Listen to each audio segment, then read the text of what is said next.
Hey there. So picture this. You're in a language exchange, it's going great, and then you hit that awkward silence. That moment where you're both wondering, okay, so what do we talk about now? We've all been there, right? Finding a topic you're both genuinely passionate about can be a real challenge. Well, what if I told you there's a kind of secret weapon, a topic that acts like a universal key, connecting millions of people from literally every corner of the globe? Yeah, it's the perfect icebreaker. You guessed it, we are talking about anime and manga. It's honestly one of the biggest reasons people start learning Japanese. And trust me, it's an incredible gateway to unlocking some truly amazing conversations no matter where you or your language partner call home. Okay, let's dive right in because this is about so much more than just entertainment. Anime and manga have really become a universal language, something that speaks to people across any and all borders. For a long time, a lot of people outside of Japan just saw animation as, well, for kids. But in Japan, it is a completely different world. It's totally normal to see adults on a train completely absorbed in a manga, or even shedding a tear during the finale of an anime series. It's treated more like a life textbook. A life textbook? I know what you're thinking. How can a cartoon be a textbook for life? Well, it's because these stories are so much deeper than they first appear. Japanese creators do not shy away from the big stuff. Their stories tackle these incredibly profound themes, everything from the messy complexities of human relationships and deep philosophy to really tough social issues, and even the nature of life and death itself. And as we follow these characters through all their struggles and successes, we get to experience these powerful lessons about friendship, about hard work, and about what victory really means. They really become a source of inspiration, helping people find the strength to face their own challenges. Now, it's not just the themes that are deep. The way these stories are actually told is completely unique, just filled with these cultural details that make them stand out so much. I mean, for anyone outside Japan reading their first manga, it is an immediate culture shock. You open the book, you try to read from left to right like you've done your whole life, and it just feels completely wrong. Nothing makes sense. What's really interesting is how this has all changed over time. Publishers used to actually flip the pages to match the Western style. But today, the global standard is to respect the original artwork.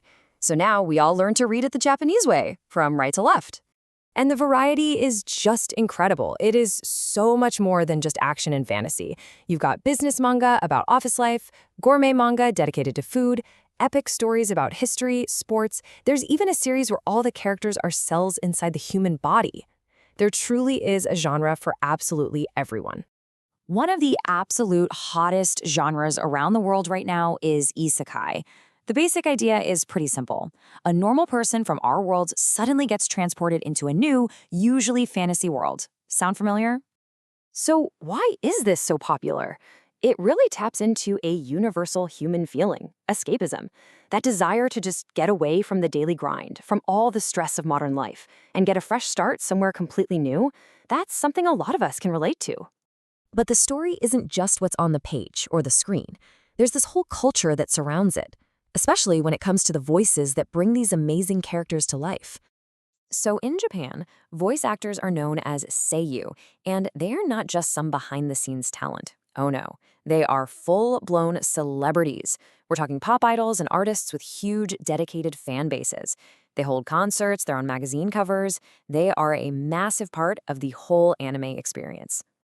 And this, of course, brings us to one of the biggest debates in the entire fan community: watching with subtitles, which we call subbed, versus watching it dubbed in your own language. A lot of purists will tell you that you have to watch it subbed to hear those original, powerful performances of the Japanese seiyuu. So what about you? This is the perfect question for your language partner. Do you prefer subbed or dubbed, and why? It's just a fantastic way to share opinions and get a great conversation going. Speaking of fans, there is one word you absolutely need to know. It's a word that has had a really fascinating journey. And that word is otaku. Now, in the past, this term had a pretty negative connotation in Japan. It suggested someone who was maybe a bit of a recluse, totally obsessed with their hobbies.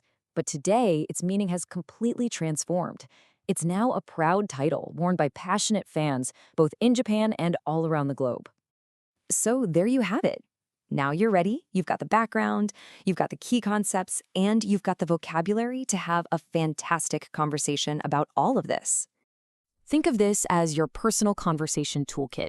You can talk about your favorite genre, you can jump into the subbed versus dubbed debate, discuss why isekai and escapism are so appealing, and share your thoughts on seiyuu and otaku culture. But just remember this. Learning about all these things is great, but the real magic, that happens when you use that knowledge to connect with another person.